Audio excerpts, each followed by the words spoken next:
Assalamualaikum warahmatullahi wabarakatuh. Baik teman-teman, di sini saya akan menjelaskan sedikit resume dari pengajian yang telah saya ikuti di Masjid Kampus Kiai Haji Ahmad Dahlan pada tanggal 16 November tahun 2022 dengan tema dibutuhkan pemuda Baper, bawa perubahan, yang disampaikan oleh Ustadz Rinaldi Eskon. Nah, dalam materi tersebut, beliau menjelaskan bahwa di zaman sekarang ini dibutuhkan seorang pemuda yang bisa membawa perubahan. Nah, beliau menjelaskan bahwa di zaman dulu ada seorang sahabat pemuda, sahabat Rasulullah pemuda pada zaman itu yang sangat bisa jadikan inspirasi oleh pemuda zaman sekarang. Ya, beliau bernama Mus'ab bin Umair. Beliau adalah seorang pemuda zaman Rasulullah yang bisa dijadikan oleh kita sebagai inspirasi untuk membawa perubahan. Keistimewaan dari beliau bahwasannya beliau terlahir dari seorang yang kaya raya, seorang yang konglomerat. Nah, ketika semasa kecil, ketika berada di dalam keluarganya, dia adalah salah satu orang yang sangat dimanja oleh keluarganya.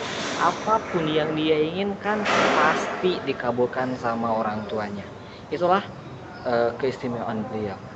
Nah, kemudian bahwa beliau itu adalah seorang yang sangat tampan. Selain beliau dari keluarga yang konglomerat, keluarga yang kaya raya, beliau ada seorang yang tampan, seorang yang ganteng gitu ya, istilah kita ganteng gitu. Nah, baju-baju beliau tuh sangat bagus gitu lah, dia kaya juga, kemudian baju-bajunya pada saat itu adalah baju yang paling bagus, kemudian dia juga adalah seorang yang sangat tampan. Nah, disebutkan juga bahwa dia adalah salah satu yang mirip dengan Rasulullah ya, dengan ketampanannya dia bisa bersanding dengan Rasulullah dalam hal ketampanan. Nah, kemudian Mus'ab bin Umair ini adalah seorang pemuda yang masuk Islam tanpa didakwahi oleh Rasulullah dan para sahabat. Artinya, beliau sendirilah yang memiliki inisiatif sendiri untuk masuk Islam.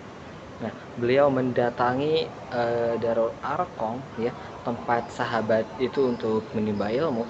Dia mendatangi langsung Rasulullah untuk bersyahadat, untuk masuk Islam. Tetapi saat itu dia sembunyi-sembunyi. Dia melaksanakan sholat, belajar agama Islam, membaca Al-Quran. Dia lakukan saat itu secara ya tanpa sepengetahuan orang tuanya. Tetapi ketika ada saudaranya yang melihat bahwa dia sedang sholat, maka langsung melaporkan kepada ibunya. Ibunya sampai marah mendengar anaknya masuk Islam, padahal ibunya itu adalah seorang kafir Quraisy. Nah, ibunya sangat marah besar mendengar anaknya masuk Islam. Kemudian ibunya sampai dia tuh mogok makan. Nah, dia tidak mau makan sampai Mus'ab bin Umair murtad dari agama Islam. Tetapi iman dari seorang Mus'ab bin Umair ini sangatlah kuat. Dia tidak terpengaruh oleh ucapan ibunya. Ya, ketika ini menjadi suatu pelajaran juga bagi kita. Ketika ibunya menyuruh dia untuk keluar dari kebenaran, keluar dari agama Islam, Mus'ab bin Umair tidak mau. Meskipun itu adalah ibunya, meskipun pada dasarnya kewajiban kita adalah untuk berbakti kepada orang tua. Tetapi ketika orang tua menyuruh kita kepada keburukan, maka kita berhak untuk menolak hal tersebut. Nah, kemudian karena Mus'ab bin Umair tidak kunjung murtad, tidak lepas dari agama Islam, maka Mus'ab bin Umair disiksa, dicabut segala hak-haknya sebagai seorang anak. Ya, ketika yang dulunya dia dimanja, pada saat itu Mus'ab bin Umair tidak lagi dikasih makan oleh keluarganya, tidak lagi ketika ingin sesuatu tidak lagi dipenuhi kebutuhannya. Bahkan Mus'ab bin Umair sampai ditangkap kemudian dikurung oleh keluarganya. Tapi Mus'ab bin Umair masih tetap dengan keimanannya, beliau tidak ingin tidak ingin keluar dari agama Islam. Nah, sampai pada akhirnya beliau tuh disiksa sama keluarganya. Nah, bahkan baju-baju yang dipakainya pun apa jadi gak bagus gitu. Nah, sampai suatu saat Mus'ab bin Umair datang ke Darul Arqam. Dia tuh memakai pakaian yang kusang ya. Dia memakai pakaian yang kusang. Nah, itulah merupakan sedikit kisah mengenai perjuangan Mus'ab bin Umair dalam mempertahankan agamanya, dalam mempertahankan keimanannya. Nah, lalu apa sih ibroh dari keistimewaan yang dimiliki oleh Mus'ab bin Umair untuk dijadikan inspirasi oleh kita? Nah, yang pertama, ibroh dari kisah Mus'ab bin Umair adalah bahwasanya privilege tidak menghalangi seorang pemuda untuk menjadi orang yang bermanfaat. Justru dengan adanya privilege tersebut, itu bisa menjadi modal kita, bisa menjadi senjata kita untuk bisa menjadi orang yang bermanfaat, untuk bisa melakukan sebuah perubahan. Nah, kemudian yang kedua, sebelum kita mencoba untuk memperbaiki orang lain, maka perbaiki dulu diri kita sendiri. Nah, ketika kita sudah mampu memperbaiki diri kita, maka sudah saatnya kita untuk mencoba dan mengajak orang lain untuk memperbaiki dirinya. Nah, kemudian yang ketiga adalah serius dalam menekuni suatu bidang supaya kita ahli di dalamnya. Kenapa ini harus dilakukan? Karena ketika kita serius menekuni satu bidang, maka kita akan ahli dalam bidang tersebut. Kemudian yang keempat, bahwasanya ketika ingin melakukan perubahan dalam diri kita, pasti akan ada cobaan di dalamnya. Kita bisa contoh dari kisah Mus'ab bin Umair bahwa banyak cobaan dan rintangan yang datang kepadanya untuk mempertahankan imannya, untuk mempertahankan agamanya. Nah, ujian ini sudah pasti akan datang kepada kita, dan kita juga dituntut untuk bisa menghadapi cobaan itu sendiri. Karena cobaan datang kepada kita untuk diselesaikan, bukan untuk dipikirkan saja.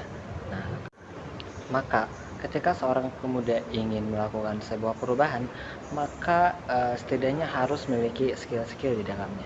Nah, apa saja sih skill yang harus dimiliki seorang pemuda dalam melakukan perubahan? Yaitu ada 4 skill atau force, yaitu communication, collaboration, creativity, dan critical thinking ya. Yang pertama adalah komunikasi.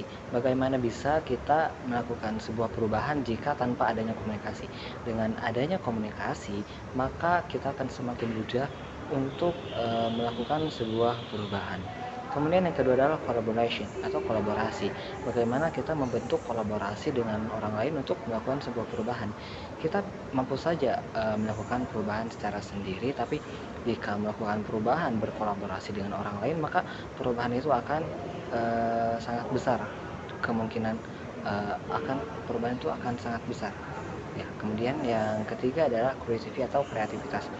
Bagaimana kreativitas ini kita mampu memecahkan masalah-masalah, mampu menghadapi permasalahan-permasalahan, dan juga mampu menyelesaikan permasalahan-permasalahan yang ada, sehingga dalam melakukan perubahan kita dapat dengan mudah melakukan perubahan tersebut. Nah, kemudian yang keempat adalah critical thinking.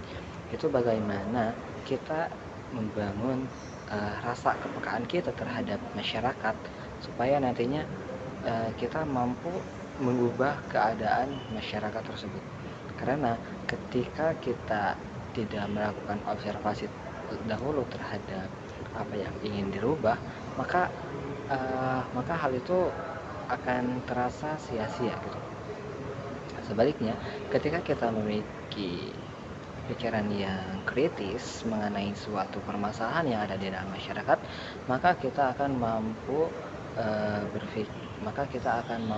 menganalisis apa saja sih yang harus kita lakukan untuk melakukan sebuah perubahan. Nah, itu merupakan materi yang disampaikan oleh Ustadz Rinal di Eskom pada pengajian KMFI pada tanggal 16 November tahun 2022. Semoga ilmu yang saya sampaikan bisa bermanfaat bagi kita semua. Amin. Amin ya Allah. Terima kasih atas segala perhatiannya. Wassalamualaikum warahmatullahi wabarakatuh.